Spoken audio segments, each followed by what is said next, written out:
in September. All right. Any questions for Coach?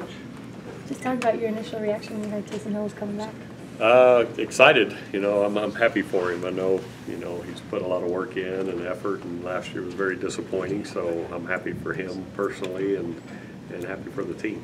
I think he's been a big part of the team the last few years, and the guys are real excited. So I think everybody here in the building is excited that he's made his decision and he's staying.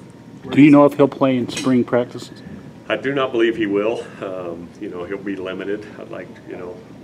I told him, we'd have him do whatever they clear him to be able to do. So we're not going to try to push it and get crazy with it. We want him healthy, come August, September. Where's he at health-wise right now, do you know?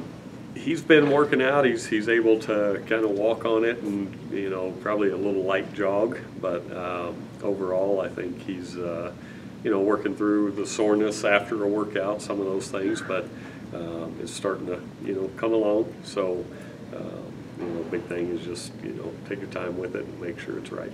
Ty, when did you know that you had made the decision to come back? I talked to Coach Satake over the weekend, and he said they had a really good conversation. But I was kind of in the same boat with the rest of the team. We all found out about the same time that he wanted to talk to the guys, and so we were all in there together, and it was great. What was it like being in that meeting? Because it sounds like it was pretty powerful. It was good. I thought, Taysom did a great job kind of explaining where he was mentally through the process, and wanted the guys to know, and I thought that was really good on his part to make sure everybody understood just where he was coming from and where his thoughts were, along the way. And then, when he said he's coming back, the guys erupted, and we're super excited for him. So. Did you do much recruiting?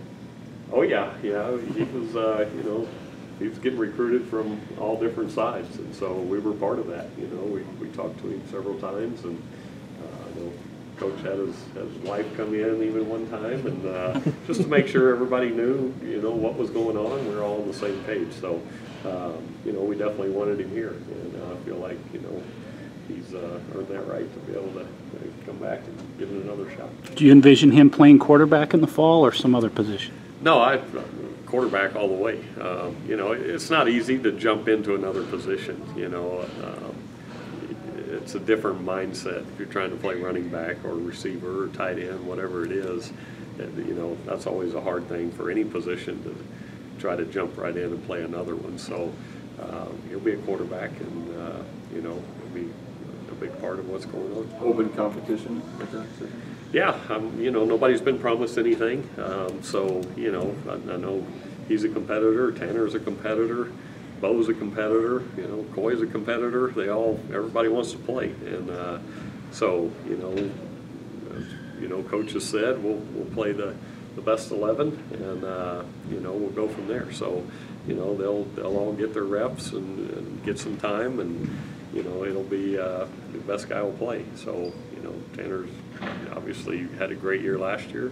Taysom's, I've always said it, he's one of the best athletes to ever play the position. So, he brings a whole different dimension to the position. So, we'll give them all their opportunities and see where it goes from there. Throughout the process, have you been talking with Tanner Mangum about how this is going to work, or has there been much conversation with him? No, not really. We talked one time, just kind of, hey, not sure what's going to happen, but, fully expect you to be dialed in, whatever happens. And same with Taysom, So, Tanner's got a great attitude, and he was excited as anybody that Taysom, made that decision. He's a team player, and he pulls for guys. He saw firsthand kind of what Taysom had to go through with the injury and the disappointment, all those things. So I think he was excited as much as anybody. Do you see yourself going to a two-quarterback system similar to what Ohio State did? Never know. I mean, at this point, we're not sure, and even Taysom said it himself. He's not sure how the foot's going to react from day to day. I think by August, hopefully it's 100% and there's no residual effects, but we'll take it a little bit at a time here, and we'll see where we're at come Arizona.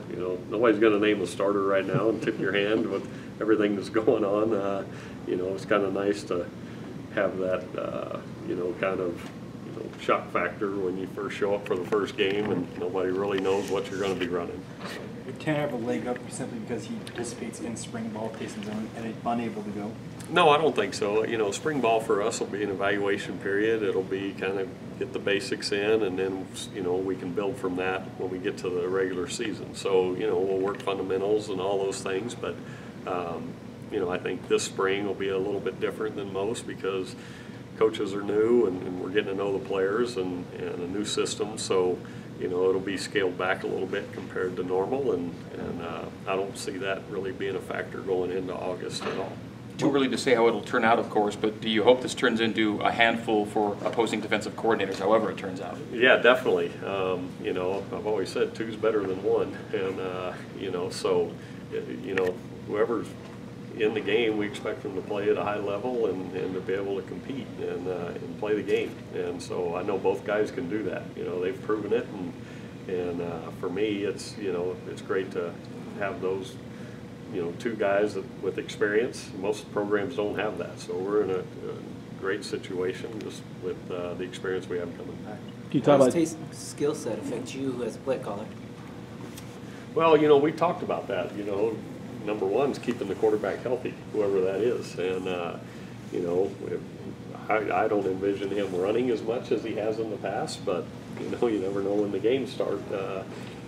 He'll have some opportunities, and just, you know, kind of him back there with the threat of that kind of keeps people at home on the backside of run game and some of those things. So, but I think, you know, Tanner with an off season under his belt is, you know, going to be much improved, and you know, with his ability to throw the ball and you know, get out on some nakeds and, you know, play action and those kind of things can you know, have the same effect on the defense. So with Taysom, you know, I'm fully expecting to run our stuff, and yeah, you know, I've said it before, we'll tailor, you know, our system to what the guys do best, but at the same time try to keep that quarterback healthy and out of harm's way as much as we can. But you know, there's times where you need a big play, and you know, I think all of our guys, you know, they have that competitive nature, but sometimes it just kicks in and they do what they do best. So with that, you're putting together your playbook. You know, a lot of coaches talk about you guys are working on recruiting, that it's all kind of with you. What does it do for you now where you're trying to cement what you're going to do, what you're going to install during spring, to kind of have this little bit out there as well?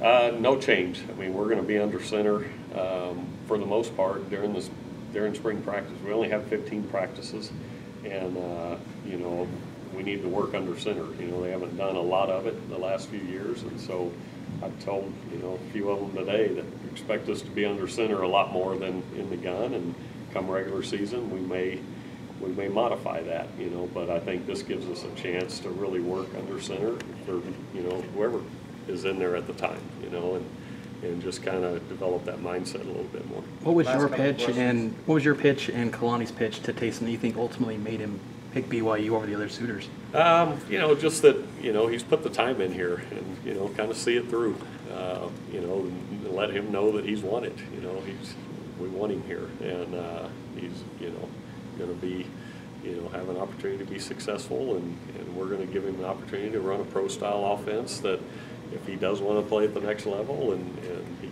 you know, pass all the checks with the doctors at that next level, that, you know, he'll be in a pro type of system and have that experience to show guys that he can run that as well. So, you know, it wasn't so much a pitch, just letting him know that he's won it and he's put the time in and come finish it out. You know, he's a BYU guy, so why go anywhere else at this point? When Taysom had his hurdle touchdown game at Texas, where were you? I was there. I was at the game and sitting with a bunch of UT fans up in the box. And how'd that go? It went good for me, and not so good for them. They were all very impressed with it, though. What were your thoughts that night? You know, he just kind of took the game over as things, you know, second half progressed. You know, just really kind of took it over and just showed his athleticism. You know, it wasn't anything new because I think they saw it the year before here at home. So, you know, people in the box just like, man, we can't stop the guy. And you know, he really just kind of took it over as the half went on. He's your guy now. Yeah, excited about that. Yeah. You Thanks, know, Coach. I think you really enjoy working with great athletes, and we've got several of them here, so I'm excited. Thanks. Thanks, Ty. All right. Yep. Thanks.